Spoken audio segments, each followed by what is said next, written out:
Twinkle. Hi, everybody. Welcome to Fridays with Sue and Steph. And I'm not sure what Stephanie said as we were going live, but it's I called the Friday. dog's name. What's the dog's name? Twinkle. Oh, Stephanie's such a good person. She is fostering a dog, a needy dog, apparently. Yeah, she's so sweet. Yeah. I don't know how people do that and give them away.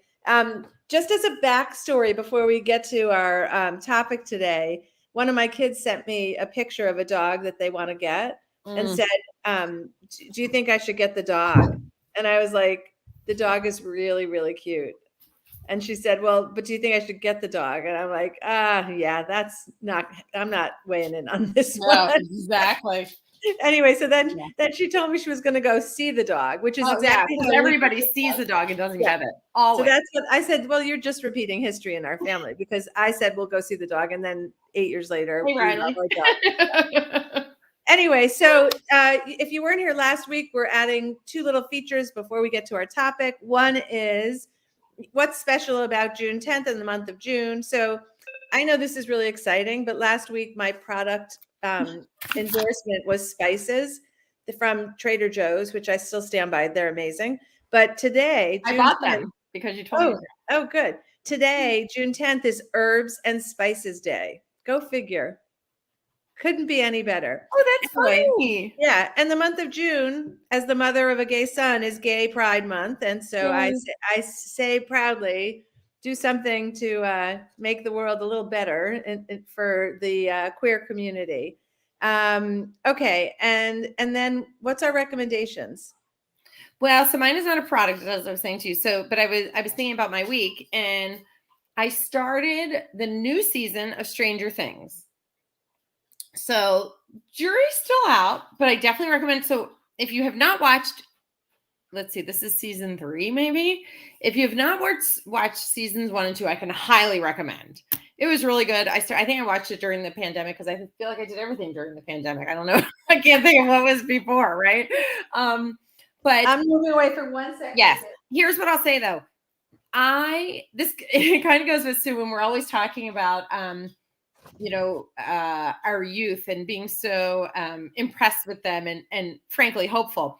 This cast of kids, and it's funny, they've gotten some sort of looking for, they've gotten a little bit of pushback because the kids are so much older now, but they're playing these young kids. But I'm like, okay, hello, Beverly Hills 90210 or any of those shows where the people are playing characters 10 years younger. But these kids are so fantastic. And I love like watching them and now seeing them in the new season. And, they are certainly more grown up. And this season definitely feels different than the other seasons, but it really is a great glimpse into seeing these young actors and actresses kind of, come of age and just how talented they are. So I love that. Mainly because in my family, unlike your family, Sue, because you do have people who can sing and you have people who I think can act, but I know they can for sure sing.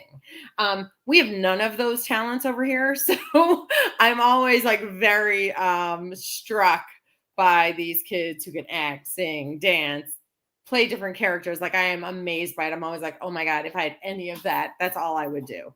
Well, Okay, lean into that. This is another topic for another day, but anybody who does something that I can't do seems brilliant, Yes. smarter, more capable. It's just the way the world goes. Yeah. Okay, so our topic for today are the promises we made when we were a kid, because when I was a kid, I already had a long list of things I would never do, as I'm sure my kids do. But also, once I started parenting, I had those things in the back of my head, like I didn't want to say certain things.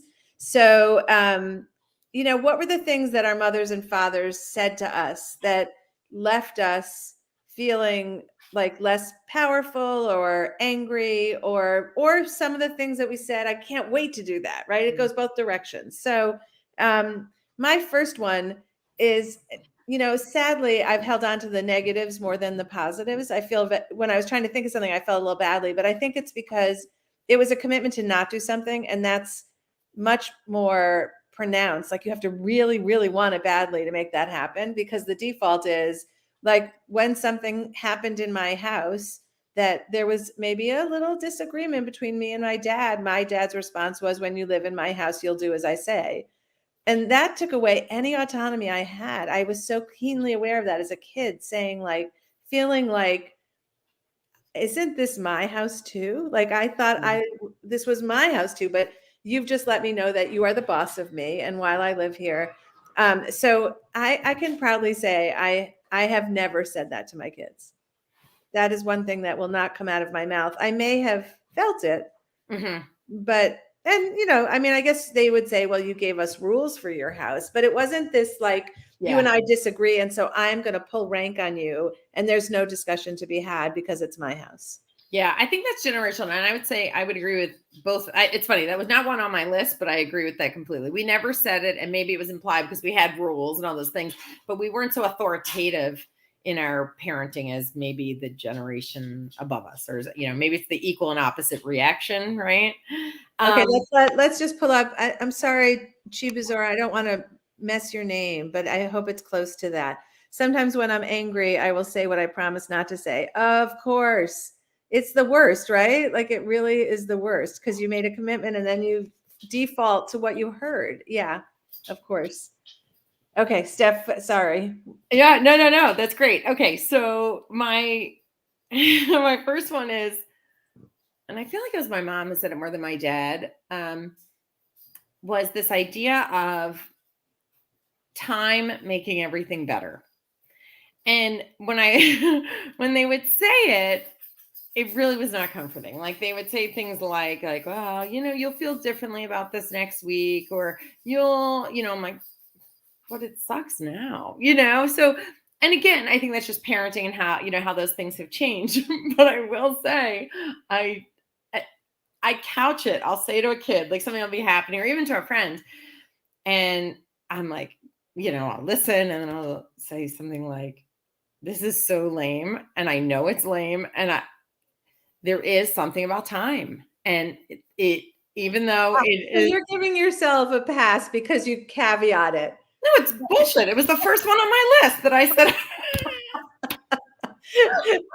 No, it's I'm true. not giving myself a pass at all. No, but it is different the way you're phrasing it because you're saying like, I can tell you from my experience, right? That's all. Yeah. And I had a friend going through something we went through with one of our kids, and I was saying like, yeah, I know this is not a great answer. Hey, sorry, dog. I was like, I know this is not a great answer. And there is something to time and the way and maybe it's like you said, maybe I'm trying to give myself a pass, but I would say I often think whether you're coming back maybe from an illness or surgery or, some rehab, that compare yourself like, well, how did you feel a week ago? How did you feel 2 weeks ago? Or how did you feel a month ago? And I just said that someone was going through, it must have been a rehab with something. And I was comparing it to Todd's rehab. It must have been a similar injury. And I said, the one thing he learned, and we both learned, was maybe look from the first of each month to the next. Like, do I feel different than I did a month ago? Giving yourself the benefit of that. Okay. And the other thing is, I want to just say that maybe when your parents said it to you, it didn't make sense. But now as an adult, Totally. it makes total sense. And so maybe it's the recurring theme that we'll never get away from, because you do want to say to your kid, pay attention to how long it takes for you. Like, do you remember when this happened last month and it took you till Wednesday? Yes. Right. So pointing out that time does heal, or like your rage will dissipate or whatever else, your hurt will go away a little bit. Even with loss, right? Like we do have an acute pain that kind of dissipates over time. So maybe it's that it really is pointing out, pay attention to how long it takes you. Yes. And I think that reminds me of, I remember one of our kids was in some class, and I remember like, she was like, oh my God, not going to survive. Like, this is the worst. I don't understand what's going on, in high school. And I don't know, a month later, 2 months later, whatever it was. I was like, how's it going? She's like, oh yeah, that class is great. And it's not hard and it's not this. And I said, okay, I want to remind you of something. Yeah. Because you're going to feel that again, whether it's in high school or in college, you're going to have that same feeling. And I want you to remember that there was more to the story. Yeah, that's great. That's great. And you almost can't, that's almost the point you can say it, right? Like Totally. It's the only time, right? in the depth of despair saying, oh, it'll It'll get be better. fine. Right. But pointing out when it gets better that Yeah. that's Right. probably really smart. Okay. So this one, the most recent is as a grandmother, but it was definitely the tone of childhood also, which was Okay. when you called home or you did something, the tone was, oh, well, thanks. You finally called. Oh Like my there was God. Oh my you God. did the right thing, but you didn't do it the right way. And so there was always this kind of like inherent disappointment. Mhm. Oh, you remembered my birthday.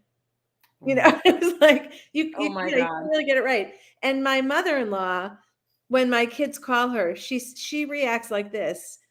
I can't believe you thought of me. Oh my God, I know you're so busy and you took the time out of your day to call me. And my mother would say to my kids when they called, haven't heard from you in a while. Oh. And who do you want to call again? Like when it's time to think about who you want to take your time and call Oh, again. please. So I work so hard at mirroring my mother-in-law's approach versus my mother's.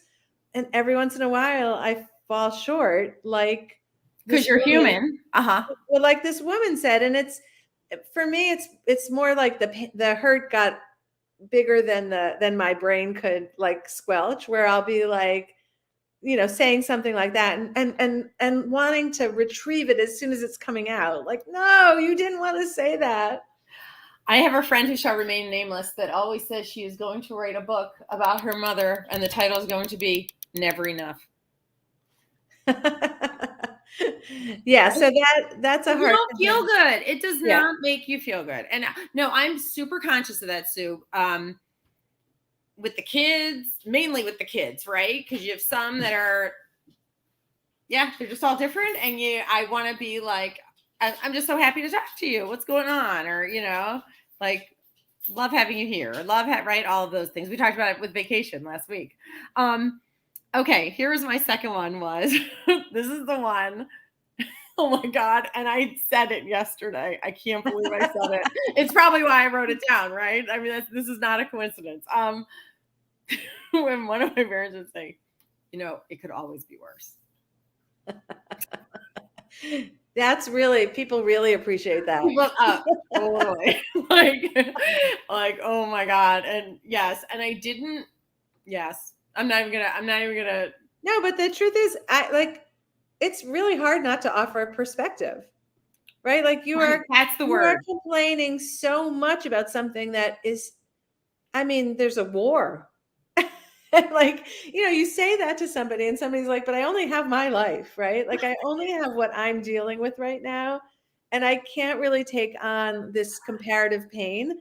But I think, how do we not do that? Like it's such a visceral reaction. Totally. Like, oh my God, the traffic, it ruined my day. And it's like, yeah, but you got there.